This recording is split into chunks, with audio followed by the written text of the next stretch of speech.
Seja bem-vindo ao canal Refúgio Intelectual, o seu atalho para o conhecimento.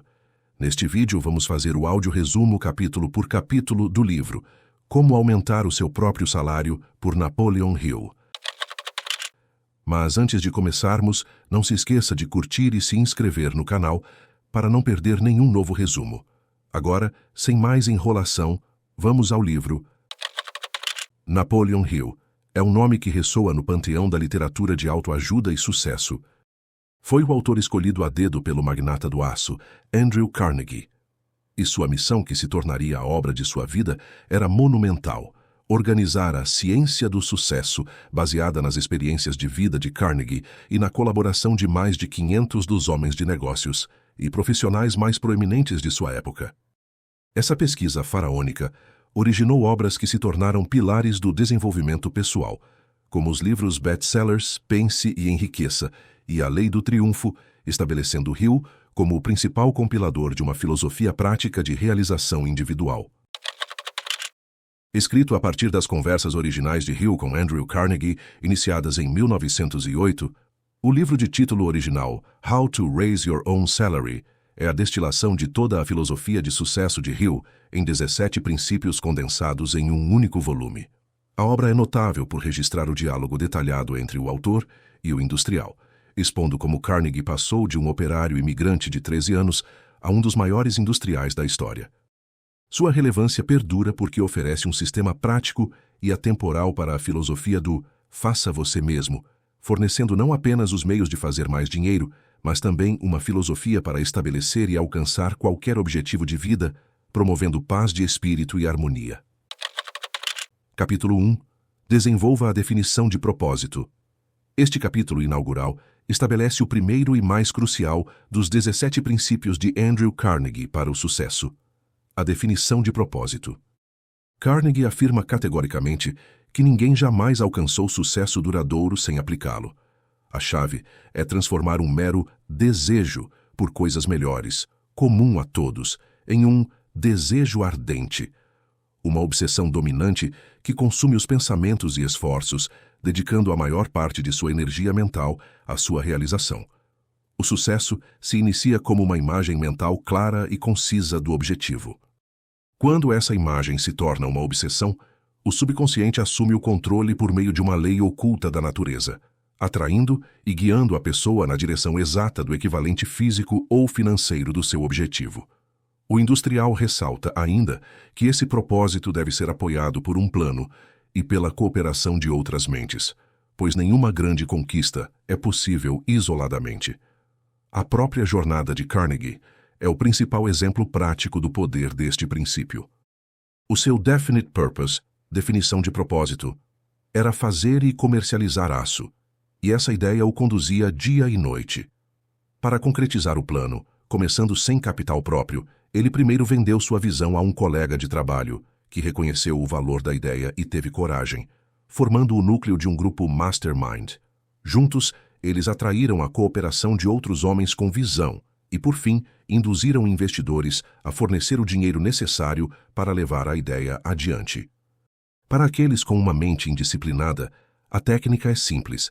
Escreva uma descrição completa do seu propósito maior definido e adote o hábito de lê-lo em voz alta pelo menos uma vez por dia. O ato de escrever força a especificidade do objetivo e a leitura habitual fixa a natureza do propósito no subconsciente, onde ele pode ser acionado. O autor ensina que a definição de propósito ativa uma lei natural, a lei da causa e efeito, e que o único caminho para garantir sua realização plena é estabelecendo a causa para tal, que é a prestação de um serviço útil, feito com um espírito de harmonia.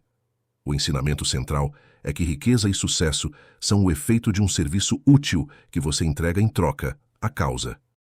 Seu objetivo não será realizado por acaso, mas por um propósito definido, que se transforma em uma atitude mental positiva, forçando as forças da natureza a ajudá-lo a converter sua visão em realidade física.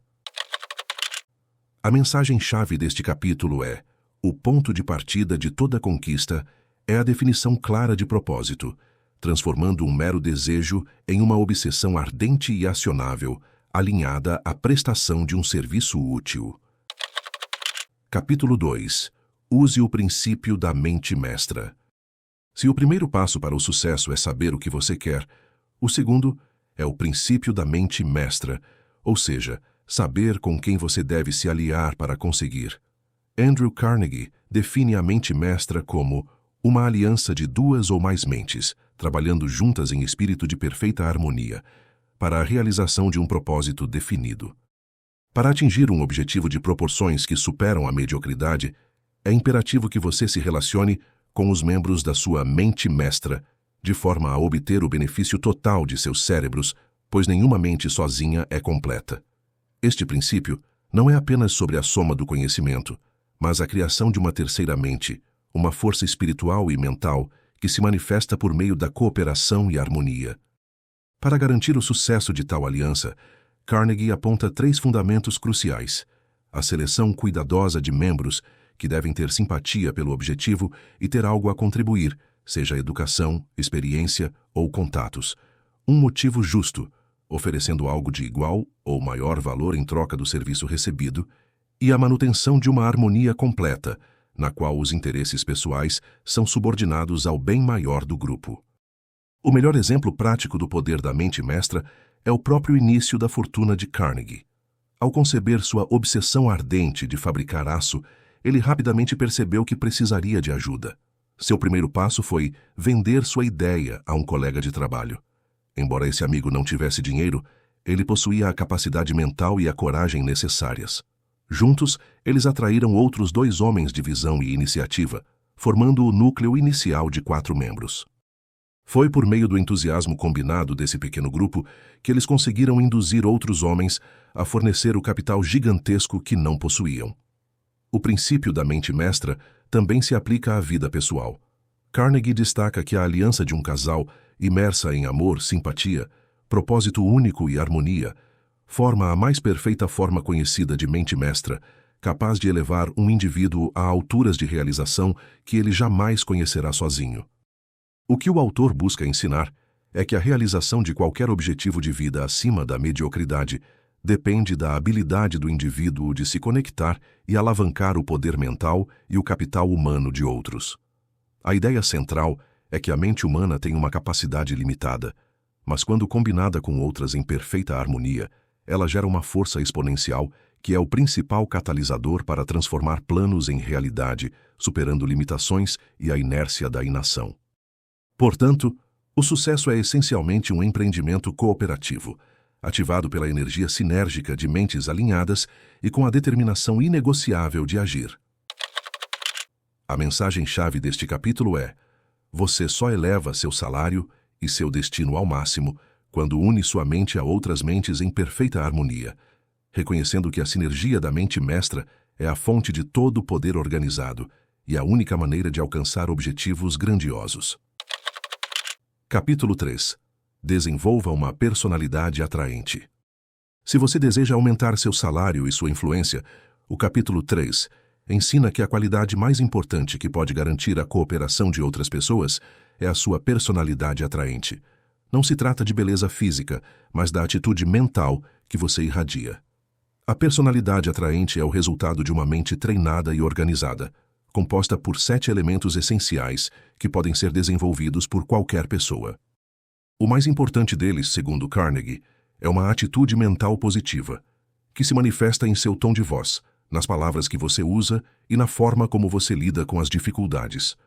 A falta de uma personalidade atraente é a principal razão pela qual a maioria das pessoas não avança. O segredo é ter algo de valor para oferecer, serviço útil, e a maneira correta de empacotá-lo, personalidade, pois é impossível vender um serviço pessoal valioso para pessoas que não gostam de você. Um exemplo prático e imediato de como aplicar este princípio é a lei da reciprocidade na interação humana. Carnegie ensina que você só pode obter harmonia e cooperação dos outros se projetar harmonia e cooperação em relação a eles. Por exemplo, se você deseja que seu chefe ou clientes o tratem com bondade e respeito, você deve primeiro tratá-los com uma bondade e respeito ainda maiores. Um exercício simples é sorrir e cumprimentar calorosamente cada pessoa que você encontrar, dedicando um momento de seu tempo para mostrar genuíno interesse por elas. A sua voz deve ser modulada para transmitir não apenas cortesia, mas também convicção e clareza, pois a atitude com que você diz algo é frequentemente mais importante do que o que você diz. Desenvolver o hábito de escutar atentamente e de falar sobre o que a outra pessoa se interessa são práticas simples que criam instantaneamente uma personalidade atraente. O que o autor quer ensinar é que o sucesso em qualquer empreendimento de vida é fundamentalmente um empreendimento de vendas. E o que você está vendendo é a si mesmo. A ideia central é que o preço do seu serviço pessoal é determinado não apenas pela sua capacidade, mas pela sua habilidade de se tornar indispensável para a sua mente mestra. O desenvolvimento da personalidade atraente, enraizada na atitude mental positiva, serve como o imã que atrai oportunidades e a cooperação voluntária dos outros, tornando-se o seu maior trunfo para negociar seu próprio aumento salarial ou sucesso de vida. A mensagem-chave deste capítulo é: sua personalidade é o reflexo da sua atitude mental positiva e é o ímã que atrai o sucesso. Você deve ser a pessoa com quem os outros querem cooperar e se associar. Capítulo 4. Faça uso da fé aplicada. A fé aplicada, como define Andrew Carnegie, não é uma fé cega ou religiosa, mas uma convicção inabalável e ativa na realização do seu propósito definido. É o estado mental que transforma um desejo ardente em seu equivalente físico, pois a fé é o único meio pelo qual a mente subconsciente pode ser influenciada a agir com base em uma ideia. A chave é a autossugestão, a repetição constante de seu propósito, transformando-o em um fato para o seu subconsciente. Carnegie ensina que essa fé é a atitude mental necessária para superar o medo, a indecisão e a procrastinação, os maiores inimigos do sucesso. A fé aplicada, ao ser combinada com uma atitude mental positiva, atua como um poderoso agente químico que estimula o subconsciente a fornecer soluções e planos que a mente consciente não conseguiria produzir sozinha. Portanto, não basta apenas desejar. É preciso ter a firme crença, a ponto de sentir e agir como se o objetivo já estivesse alcançado. O exemplo mais poderoso da fé aplicada é a história de Henry Ford, que, ao se recusar a abandonar seu sonho de produzir o automóvel em massa, resistiu à pressão de todos os seus sócios iniciais, que o consideravam um louco. Em vez de se render ao medo ou ao ceticismo, Ford se apegou à sua visão inabalável. Sua fé aplicada o levou a persistir na criação de um veículo acessível e confiável, mesmo quando as dificuldades pareciam intransponíveis. Para empregar essa fé na prática, Carnegie recomenda a técnica de desenvolver uma confiança em si mesmo, por meio da reescrita e releitura diária da sua declaração de propósito definido. O segredo é formular essa declaração no presente. Eu sou, eu tenho. E lê-la em voz alta com emoção, pois isso força o subconsciente a aceitá-la como verdade e a fornecer os planos de ação necessários para sua manifestação. O que o autor quer ensinar é que o elemento mais limitador do sucesso não é a falta de oportunidade ou de capacidade, mas a ausência de crença na própria capacidade. A ideia central é que a fé aplicada é o catalisador que transforma a teoria, o propósito, em prática, a realização. Ela funciona como a ponte entre o mundo do pensamento e o mundo da realidade material, garantindo que a mente não se distraia com a dúvida ou o medo, mas se concentre totalmente no plano de ação. A fé, assim, torna-se uma ferramenta ativa, um motor de autoconfiança que garante a perseverança até a vitória final. A mensagem-chave deste capítulo é: a fé aplicada é a convicção inabalável no seu propósito definido, mantida por meio da autossugestão diária, que ativa o subconsciente para transformar seu desejo em realidade. Capítulo 5. Vá além. O princípio de ir além é, para Andrew Carnegie, o pilar que diferencia os bem-sucedidos dos medíocres e é a única lei de serviço pessoal que lhe permite ditar seu próprio salário. Este princípio significa a prática de prestar um serviço de maior qualidade e quantidade do que o exigido e fazê-lo com uma atitude mental positiva. Segundo Carnegie, o serviço que você presta é o único capital que você tem para investir em sua carreira e seu salário. Ao entregar mais do que é pago, você está, na verdade, investindo em sua própria valorização e criando uma dívida de obrigação moral no universo. Este excedente de serviço é o que transforma o trabalho de um simples empregado em um sócio do negócio, pois demonstra iniciativa, ambição e, mais importante, o desejo de ser útil. Um exemplo prático e crucial deste princípio é como ele funciona como um seguro contra o desemprego. Se você for o único na sua organização que consistentemente entrega mais valor do que recebe, a milha extra, você se torna praticamente indispensável. Se uma empresa precisar reduzir o pessoal, o funcionário que pratica este princípio será o último a ser dispensado e o primeiro a ser promovido quando a oportunidade surgir. Para aplicar isso diariamente, o autor sugere que você comece cada tarefa se perguntando: como posso entregar mais valor do que o esperado e, assim, me tornar mais valioso? Para um vendedor, isso pode significar fornecer suporte pós-venda que ninguém mais oferece. Para um executivo, pode ser assumir a responsabilidade por um projeto não solicitado para beneficiar a empresa. O ato de ir à milha extra treina a mente para a iniciativa, o que é um dos principais atributos do líder. O que o autor quer ensinar é que o salário ou a recompensa é diretamente proporcional à qualidade e quantidade do serviço prestado, mais a atitude mental com que é entregue. A ideia central é que o princípio da milha extra é a única maneira de se destacar e atrair a atenção das pessoas certas, pois ele reflete um alto nível de caráter e iniciativa. Este hábito não apenas garante que você será bem remunerado, mas também o coloca no controle de seu próprio destino, transformando-o de um seguidor em um líder, porque você está constantemente se treinando para fazer mais do que os outros esperam. A mensagem-chave deste capítulo é: a sua recompensa, seja ela financeira ou de prestígio, está diretamente ligada à sua dedicação em sempre fornecer um serviço de maior qualidade e quantidade do que o exigido, e fazê-lo com uma atitude mental positiva. Capítulo 6. Use o esforço individual organizado. O esforço individual organizado é a disciplina que transforma a intenção, propósito definido e fé aplicada em ação sistemática, a milha extra, para atingir seu objetivo principal.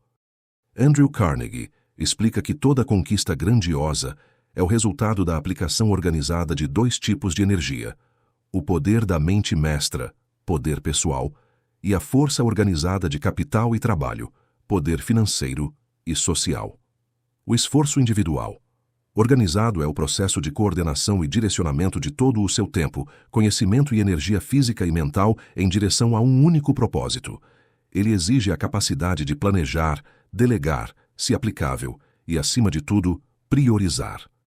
O capítulo enfatiza que o principal inimigo dessa organização é a procrastinação, que é a antítese do esforço organizado.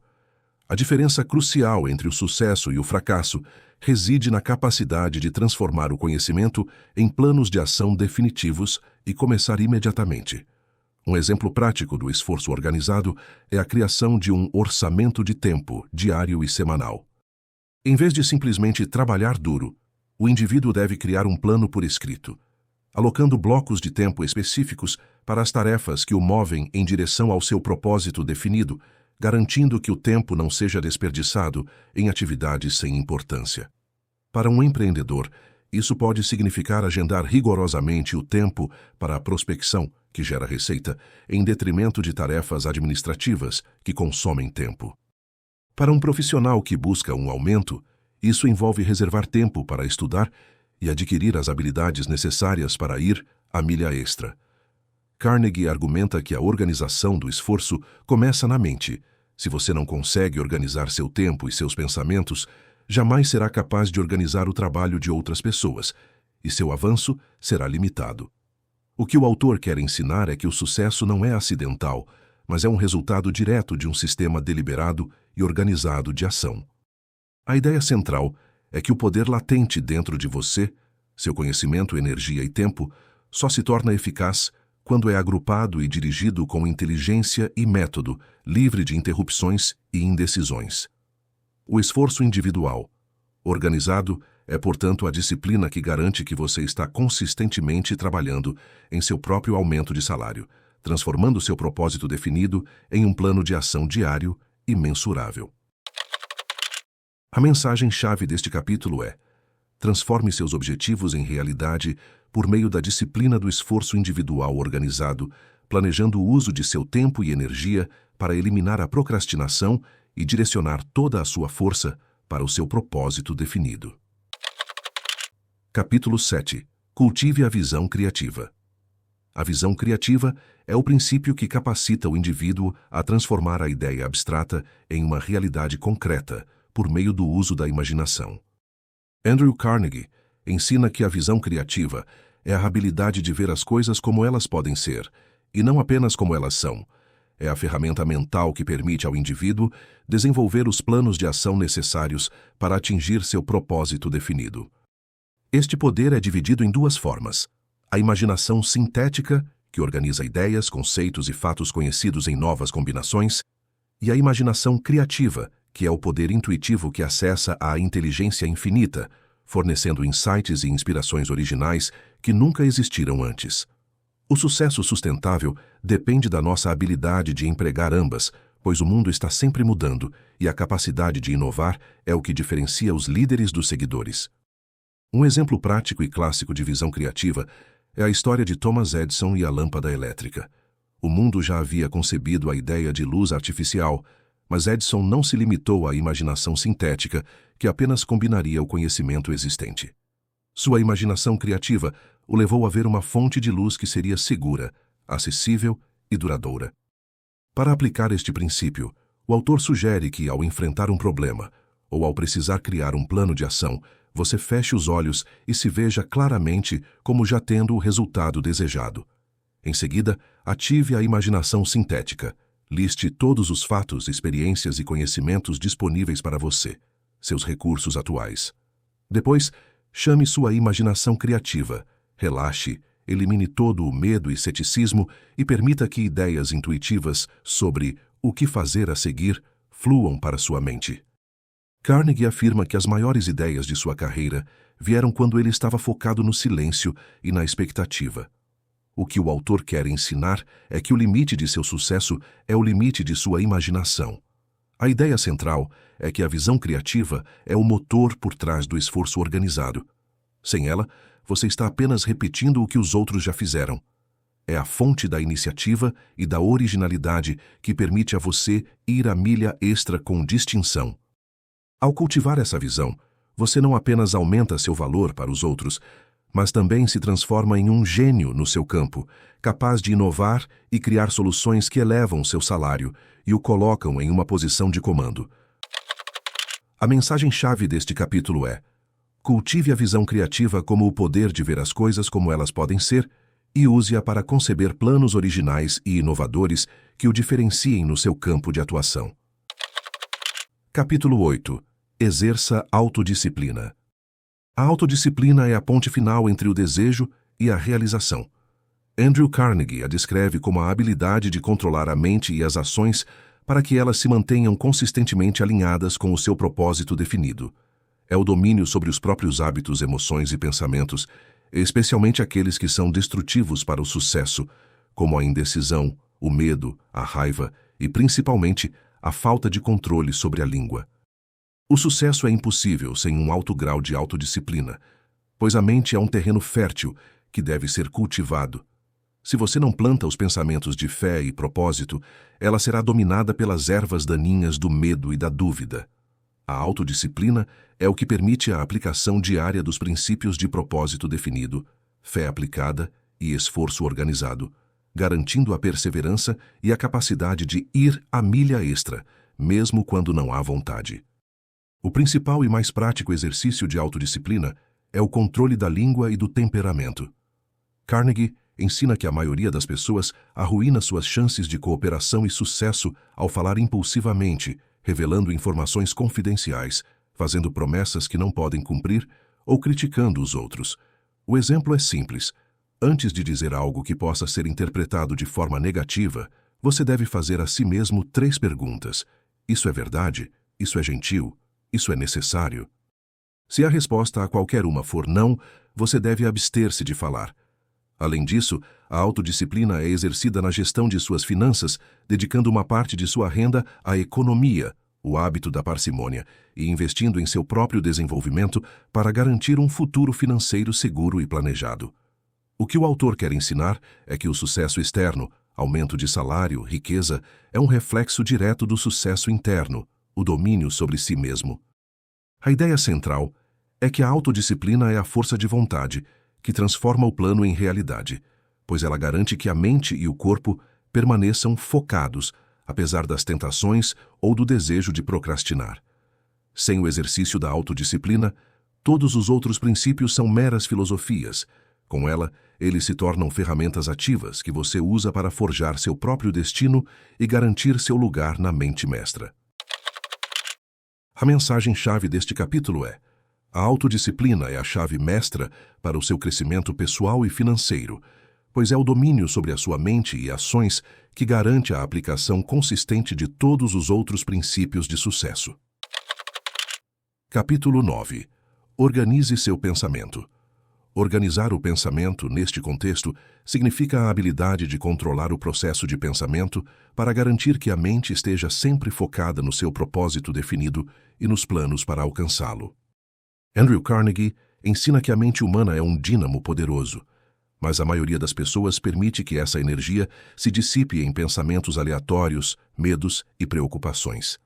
O pensamento organizado é a prática de pensar em termos de princípios e leis, em vez de se deixar levar por opiniões e suposições. Isso envolve a capacidade de separar os fatos da ficção e concentrar-se na análise lógica e na solução de problemas. Este princípio é o que permite ao indivíduo tomar decisões rápidas e firmes, um traço de caráter essencial para qualquer pessoa que busca subir na escala de valor e salário. A procrastinação, nesse sentido, é a consequência de um pensamento desorganizado. O exemplo prático deste princípio é a aplicação do método dos 3 passos para a resolução de problemas.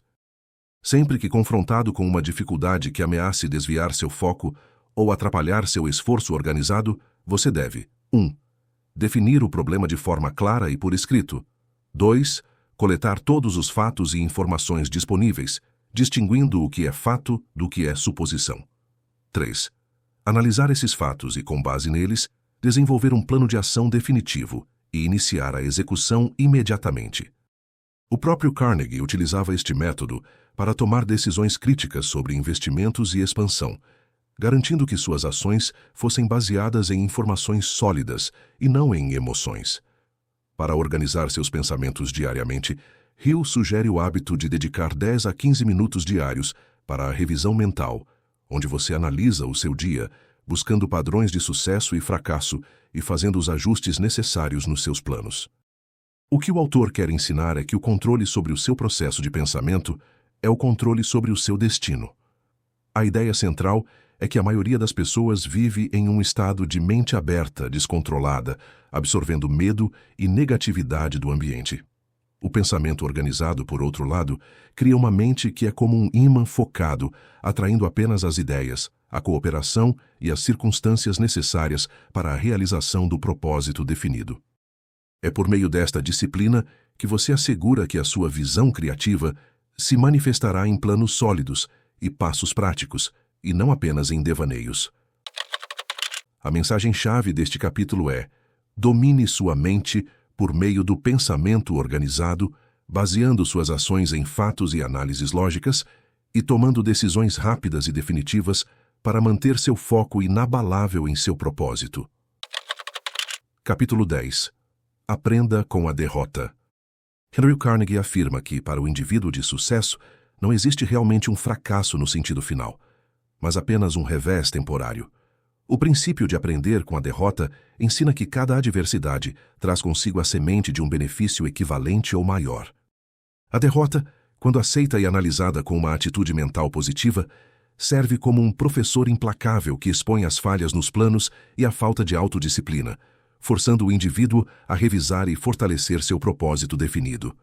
O medo da derrota é a causa mais comum do fracasso, mas o homem de sucesso, munido de fé aplicada, entende que o fracasso é meramente um sinal de que os planos iniciais precisam ser modificados, não o objetivo abandonado. A derrota só se torna permanente quando a pessoa cede a ela. Um exemplo prático é a necessidade de fazer uma autópsia honesta de cada revés. Em vez de culpar o destino ou outras pessoas, o indivíduo deve se sentar imediatamente e analisar o que deu errado.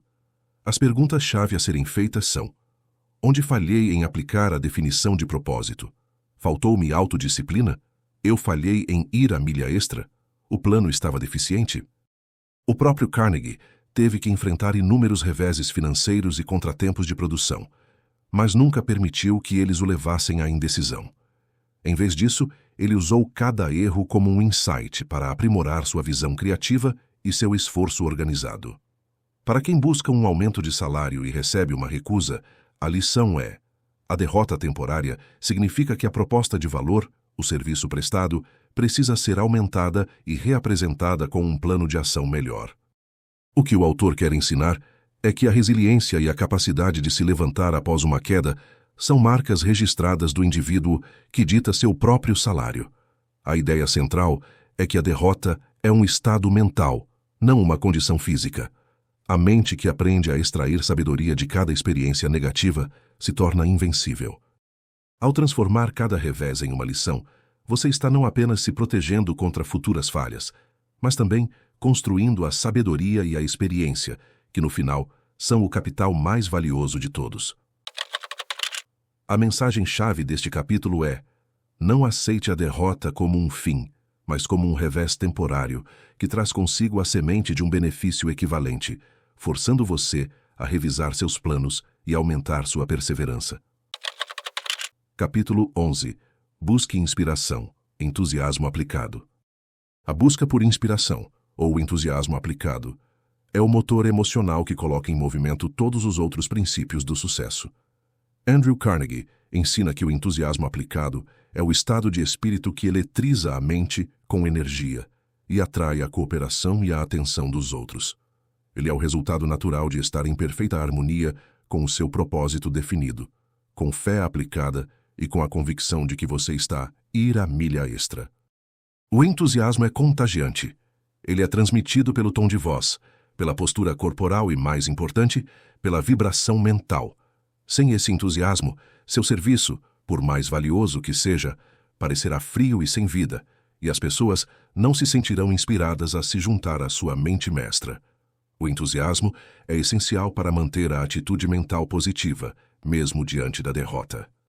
O exemplo prático para cultivar o entusiasmo aplicado é o desenvolvimento do hábito de agir com paixão em tudo que você faz. Se você se sente desanimado, a técnica é a autossugestão ativa. Comece a agir como se você estivesse entusiasmado. Force-se a sorrir, a modular sua voz para expressar vivacidade e a falar sobre seu propósito definido com paixão. Carnegie afirma que as emoções são controláveis. Um exemplo simples é a forma como você atende ao telefone ou cumprimenta um colega. Ao injetar genuíno entusiasmo em sua voz e palavras, você não apenas inspira o outro, mas também engana o seu próprio subconsciente, que começa a gerar a energia necessária para sustentar esse estado de espírito. Lembre-se, ninguém se sente atraído por alguém que parece infeliz ou desinteressado no que faz. O que o autor quer ensinar é que a emoção é o combustível que impulsiona o esforço organizado e a visão criativa. A ideia central é que o entusiasmo aplicado é o reflexo da sua crença inabalável no seu propósito. Ele amplifica o valor do seu serviço e o torna irresistível para o mundo. É o elo perdido que transforma o trabalho duro e tedioso em uma aventura emocionante, garantindo que você não apenas realize suas ambições, mas o faça com alegria e satisfação. A mensagem-chave deste capítulo é: o entusiasmo aplicado é o estado de espírito que energiza sua mente, atrai a cooperação e amplifica o valor percebido de seus serviços, tornando-o irresistível para o sucesso. Capítulo 12. Controle sua atenção. O princípio de controlar sua atenção é a aplicação prática e diária do pensamento organizado, focando a mente para que toda a sua energia seja direcionada ao seu propósito definido. Andrew Carnegie explica que a atenção é o mecanismo pelo qual você liga sua mente à fonte de poder de sua escolha. Se você permite que sua atenção vagueie para o medo, a dúvida, a fofoca ou a preocupação, você está ativando forças destrutivas. Por outro lado, se você a mantém firmemente fixada em seu objetivo, na fé aplicada e nos planos de esforço organizado, você está consistentemente atraindo a cooperação necessária e as ideias da visão criativa. A capacidade de focar a atenção é o que permite ao indivíduo resistir à procrastinação e se manter no caminho de ir a milha extra. Um exemplo prático e essencial para controlar a atenção é o uso do ponto focal escrito. Carnegie aconselha que o indivíduo deve ter a descrição de seu propósito definido sempre à mão e lê-la pelo menos 2 vezes ao dia. Isso é um ato deliberado de forçar a mente a se concentrar no objetivo principal, eliminando os pensamentos irrelevantes ou negativos. Outra técnica é o princípio da exclusão. Sempre que um pensamento destrutivo ou irrelevante, como uma preocupação, tentar dominar sua mente, você deve substituí-lo conscientemente por uma imagem ou uma afirmação relacionada ao seu objetivo. Este hábito, se praticado com autodisciplina, treina a mente para manter o foco, permitindo que a pessoa conclua tarefas importantes e mantenha a consistência do esforço organizado. O que o autor quer ensinar é que a verdadeira medida da sua autodisciplina é a sua capacidade de gerenciar o fluxo de seus pensamentos. A ideia central é que o controle da atenção é o princípio de concentração que transforma o desejo em realidade. Ao manter sua atenção focada em seu objetivo, você não apenas acelera a manifestação do seu propósito, mas também economiza a energia mental que seria gasta em preocupações e atividades sem valor, maximizando a sua produtividade e o valor do seu serviço. A mensagem-chave deste capítulo é: o controle da atenção é a força de concentração que garante que sua energia mental seja aplicada apenas nas ideias e planos que o movem em direção ao seu propósito definido, eliminando a distração e a inércia. Capítulo 13. Aplique a regra de ouro. A regra de ouro. Faça aos outros o que você gostaria que fizessem a você.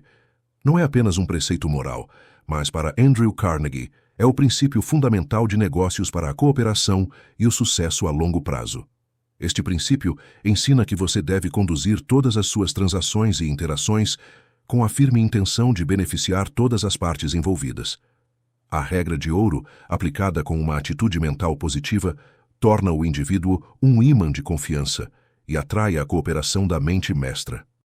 Qualquer sucesso que não se baseia na justiça mútua e na boa vontade não é apenas temporário, mas também destrutivo, pois gera ressentimento e retaliação, desorganizando o esforço individual. O exemplo prático de aplicação deste princípio reside na negociação de qualquer tipo, seja um contrato de trabalho, uma venda ou uma sociedade. Antes de finalizar qualquer acordo, você deve pausar e fazer a si mesmo uma pergunta crítica. Se eu estivesse na posição da outra pessoa, eu me sentiria tratado de forma justa e honesta? Para quem busca aumentar seu salário, isso significa apresentar seu serviço não apenas em termos do que você ganhará, mas em termos do valor líquido e mensurável que o empregador obterá em retorno. Carnegie acreditava que a aplicação da regra de ouro garantia que ele nunca teria que se preocupar com a reputação de sua empresa, pois a confiança gerada pelos seus métodos justos era seu maior patrimônio. O benefício do princípio é que ele garante que você sempre esteja a ir a milha extra no espírito, além de na ação. O que o autor quer ensinar é que o verdadeiro poder na vida e nos negócios reside na capacidade de inspirar a cooperação voluntária e a confiança inabalável dos outros. A ideia central é que o sucesso sustentável e o aumento de seu próprio valor são um subproduto da sua integridade e do seu compromisso em garantir que todos os que cooperam com você também se beneficiem de maneira justa. A regra de ouro transforma o seu negócio de uma luta competitiva para uma aventura cooperativa, garantindo harmonia na sua mente mestra e um crescimento a longo prazo. A mensagem-chave deste capítulo é: a regra de ouro é o princípio de negócio que garante a cooperação sustentável, pois estabelece a confiança e a justiça mútua como base de todas as suas interações e do seu sucesso. Capítulo 14. Coopere.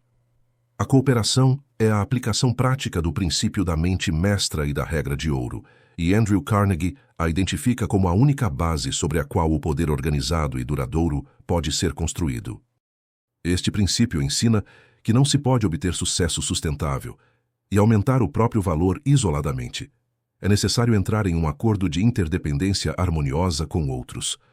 A cooperação se manifesta de duas formas: horizontal, a troca de serviços entre colegas e pares baseada na regra de ouro, onde todos buscam um ganho mútuo, e vertical, a relação harmoniosa entre empregador e empregado, baseada no princípio de ir a milha extra. A recusa em cooperar, seja por ego, ciúme ou falta de autodisciplina, é a principal razão pela qual indivíduos com grande potencial permanecem estagnados ou são rebaixados. Um exemplo prático e essencial deste princípio é a diferença entre uma atitude de empregado e uma atitude de parceiro. O empregado coopera apenas até onde o salário exige, enquanto o parceiro coopera com entusiasmo e criatividade, sempre buscando o benefício mútuo e o sucesso do propósito definido. Para aplicar isso, o indivíduo deve proativamente buscar maneiras de ajudar seus colegas e superiores a alcançar seus objetivos, sem esperar uma recompensa imediata, mas confiando na regra de ouro. Por exemplo, se um colega está sobrecarregado, a oferta de ajuda, mesmo que não seja sua responsabilidade direta, não apenas reforça a harmonia da mente mestra, cooperação horizontal, mas também demonstra o hábito de ir a milha extra. Esta cooperação generosa é o que diferencia o indivíduo insubstituível. O que o autor quer ensinar é que o universo é baseado na cooperação, e o poder vem apenas da aliança de forças harmoniosas. A ideia central é que o seu aumento de salário e o seu prestígio são o resultado direto de quão efetivamente você pode se integrar e contribuir para a mente mestra do seu ambiente. A cooperação é a cola que mantém todos os outros princípios unidos, transformando indivíduos dispersos em uma força organizada e focada capaz de alcançar qualquer objetivo. A mensagem-chave deste capítulo é: o sucesso duradouro é impossível sem a cooperação. Busque proativamente a interdependência harmoniosa com seus pares e superiores, tornando-se um catalisador para o sucesso mútuo por meio da aplicação generosa da regra de ouro. Capítulo 15. Gerencie seu tempo e dinheiro. O princípio de orçar seu tempo e dinheiro é o que garante a continuidade e a sustentabilidade do seu propósito definido. Andrew Carnegie o coloca como um dos hábitos mais importantes para a autodisciplina e o esforço organizado. O tempo, segundo ele, é a única coisa que todos ricos e pobres possuem em igual medida, e a forma como você o aloca determina seu sucesso. Forçar o tempo significa gastar cada minuto de forma produtiva, alinhado com seu objetivo principal, assim como uma empresa orça seu capital. Orçar o dinheiro significa praticar a parcimônia, a economia sistemática, e garantir que uma porção de sua renda seja investida no seu desenvolvimento ou em seu futuro, tornando-o financeiramente independente. A falta de um orçamento em ambas as áreas leva à dissipação de energia e à dependência de terceiros. O exemplo prático para aplicar este princípio é o uso da planilha de orçamento pessoal e de tempo. Para o tempo, você deve listar as atividades diárias e semanais e atribuir a elas um custo em minutos, garantindo que a maior parte do seu tempo produtivo seja gasto nas atividades que o movem em direção ao seu propósito definido, o princípio da milha extra. Carnegie alerta que a maioria das pessoas gasta tempo com trivialidades e desperdiça dinheiro com supérfluos, e a falta de controle sobre ambos é a raiz de toda a ansiedade e frustração. Para o dinheiro, você deve adotar o hábito de economizar pelo menos 10% de toda a sua renda, investindo essa reserva em conhecimento ou oportunidades que expandam a sua mente mestra e o seu valor. O ato de ter uma reserva financeira lhe confere coragem e fé aplicada, essenciais para tomar decisões importantes. O que o autor quer ensinar é que o sucesso não é apenas sobre o quanto você ganha, mas sobre o quanto você retém e como você usa seus recursos mais valiosos.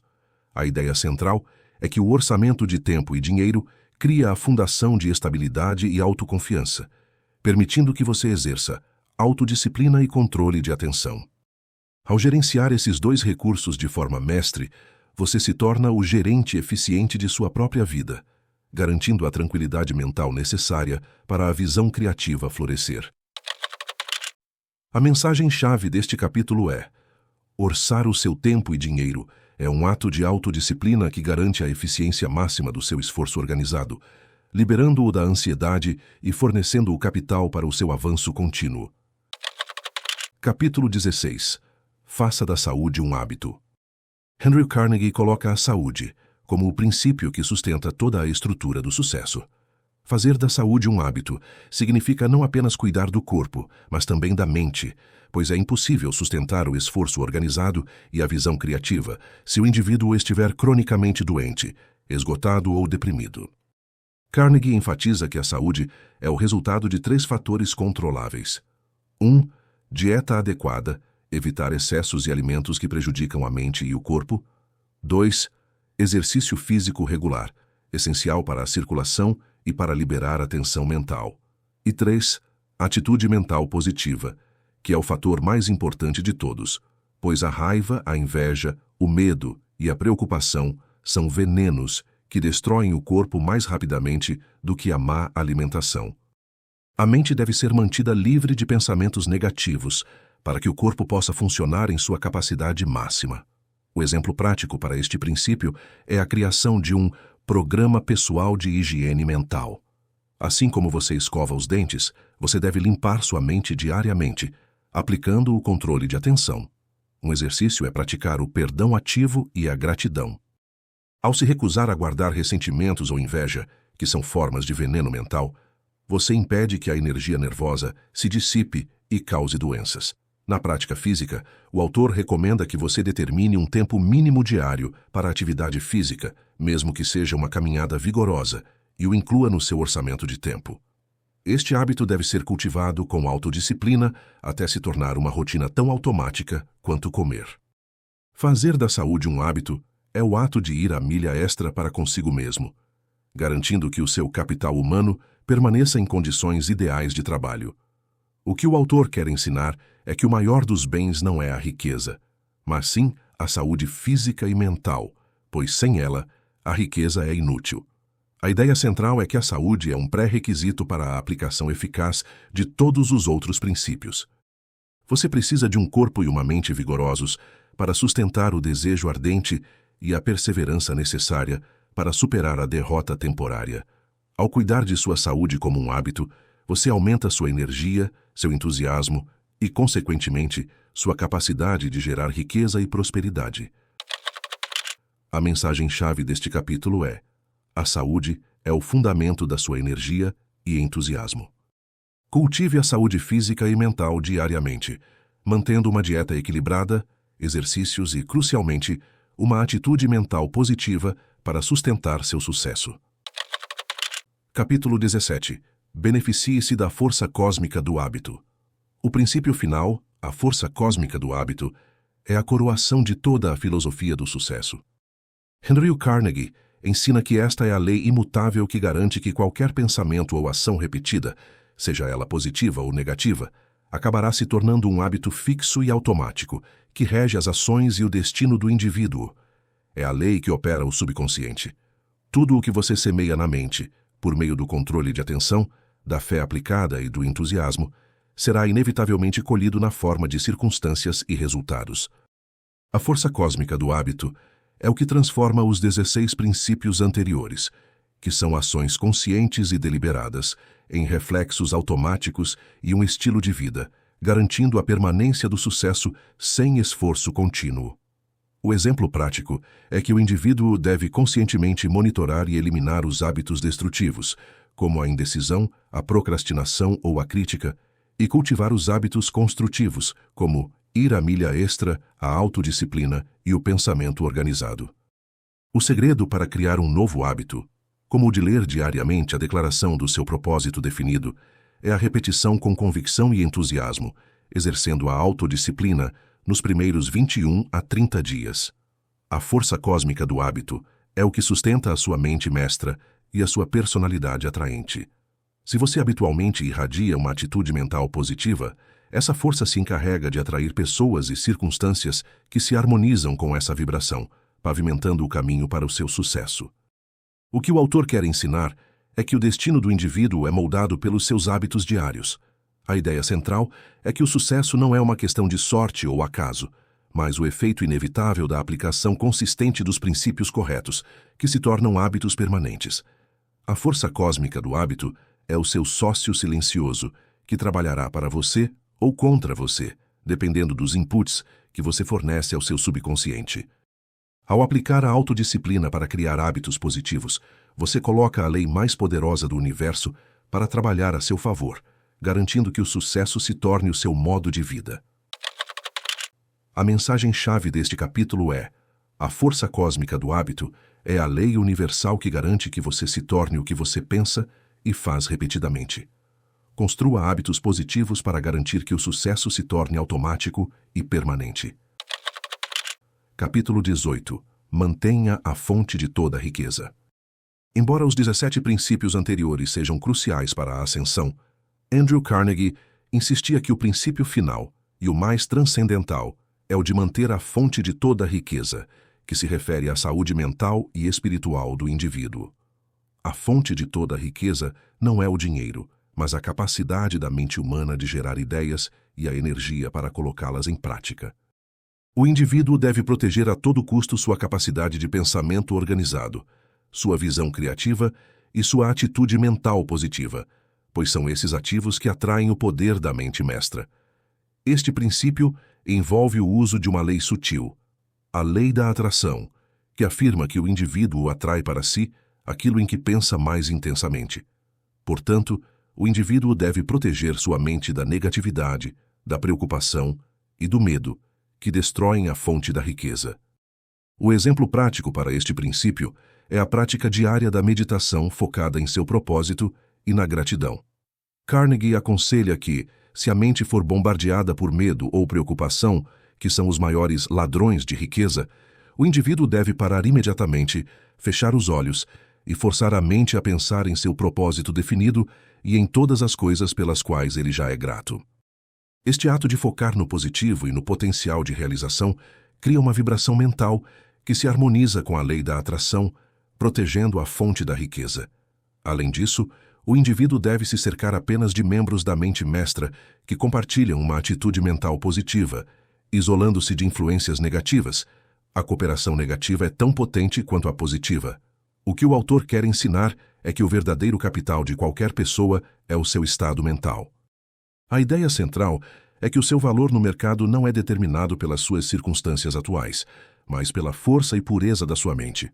Ao proteger a sua capacidade de pensar, de sonhar, visão criativa e de ter fé aplicada, você garante que a força cósmica do hábito continue a trabalhar em seu favor e que a mente mestra permaneça ativa e harmoniosa. A fonte de toda riqueza é, portanto, a disciplina de manter uma mente próspera e organizada acima de tudo. A mensagem-chave deste capítulo é: a verdadeira e única fonte de toda riqueza é a sua mente.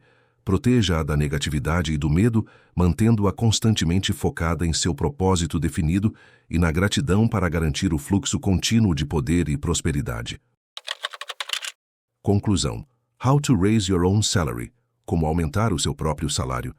É muito mais do que um manual sobre finanças. É um plano mestre para a arquitetura de uma vida bem-sucedida, entregue pela voz atemporal de Andrew Carnegie, através da caneta de Napoleon Hill.